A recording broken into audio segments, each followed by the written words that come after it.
చెప్తారు ఎంత ఉండండి, నేను కూడా వినాలని ఉంది నాకు. నేను ఉన్నాను కాబట్టి సక్రమంగా జరిగినాయని చెప్తాను. నేను గెలిస్తే ఈ ఊర్లో గుంతలు ఉన్నాయి అని మాట్లాడుతుంటారు కదా. మన ఊర్లో ఎవడైనా అట్లా ఈ ఊర్లో రోడ్లు బాగాలేవని చెప్పగలరా?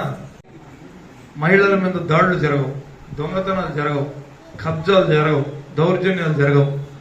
ఇవన్నీ చేయించడానికి ఎక్కువ డబ్బు కూడా ఖర్చు కాదు, తక్కువ డబ్బులతోనే ఈ మాదక ద్రవ్యాలని అరికట్టడం కోసం నగరం మొత్తంగా 4000 కెమెరాలు, అవి కూడా తిరుపతి క్లీనెస్ట్ సిటీగా, అంటే అత్యంత పరిశుభ్రమైన సిటీగా మారిపోతుంది.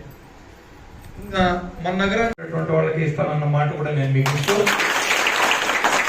చదువుకోవాలండి, పరిశుద్ధ పనులు కదా. జాబులో పోయింటారు. ఏమో బాబు అంకుల్ అయితే ఇప్పుడు అవన్నీ అట్లాంటి ఉద్యోగాలు ఏమున్నా కూడా మొదట మా 2 వార్డులకే ప్రయారిటీ ఇవ్వాలని ఎప్పుడు చెప్తా ఉండేవాడు.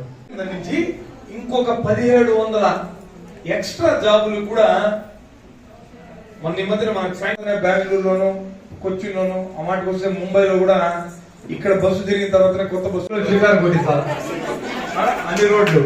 ఈయన స్టార్ట్ కూడా అయ్యాక నువ్వు ముఖేష్ తో కోఆర్డినేట్ చేసావంటే ఆ బస్సు డ్రైవర్ నెంబర్ ఇస్తాడు, ఈడు ఆపుతాడు. చంద్రబాబుని గెలిపిస్తే చంద్రబాబుకు మంచి రోజులు వస్తాయి. చంద్రబాబు ఇంట్లో వాళ్ళు సుఖపడ్డారు. చంద్రబాబు కొడుకు మంత్రి అవుతాడు. జగన్మోహన్ రెడ్డి గెలిపిస్తే మన ఇంట్లో పేదరికం పోతుంది, మన పిల్లలకి చదువులు అందుతాయి, మనకు మంచి రోజులు మళ్ళీ కొనసాగుతాయి. చంద్రబాబు చేతికి అధికారాన్ని ఇచ్చి మన మెడకు ఉరితాడు బిగించుకోవడమా, చంద్రబాబు చేతికి అధికారాన్ని ఇచ్చి తినే కంచంలో మన్ను పోసుకునేటట్టు చేసుకోవాలనుకుంటున్నారా? ఒక్కసారి ఆలోచించమని చెప్తూ,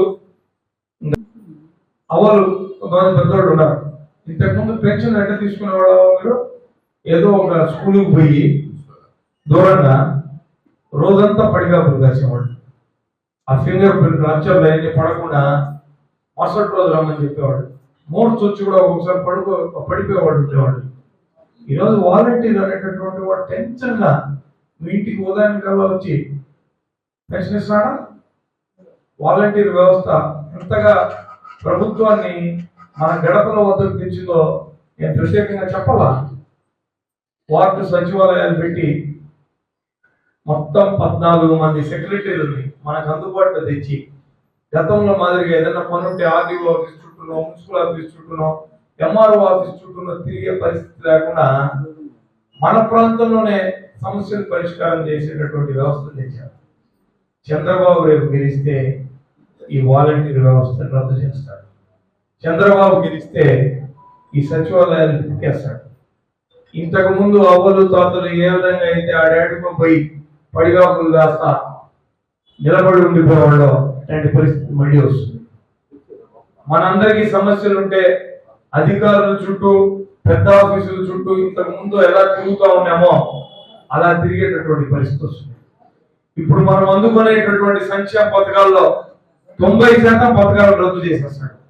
ఎందుకంటే చంద్రబాబు, జగన్మోహన్ రెడ్డి గారు అధికారంలోకి వచ్చిన రోజు నుంచి ఈ పథకం ఎందుకు ఇస్తాడో, అమ్మఒడి ఎందుకు ఇస్తాడో, ఇంకోటి ఎందుకు ఇస్తాడో, ఇవి ఇస్తే రాష్ట్రం శ్రీలంక అవుతుంది, అది ఇది అని చెప్పి ఈయన ఎప్పుడు తిట్టకుండా చెప్తా ఉంటాడు.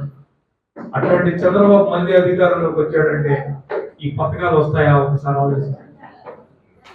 ఇచ్చినటువంటి స్థలాలు పెట్టుకుంటాడు చంద్రబాబు.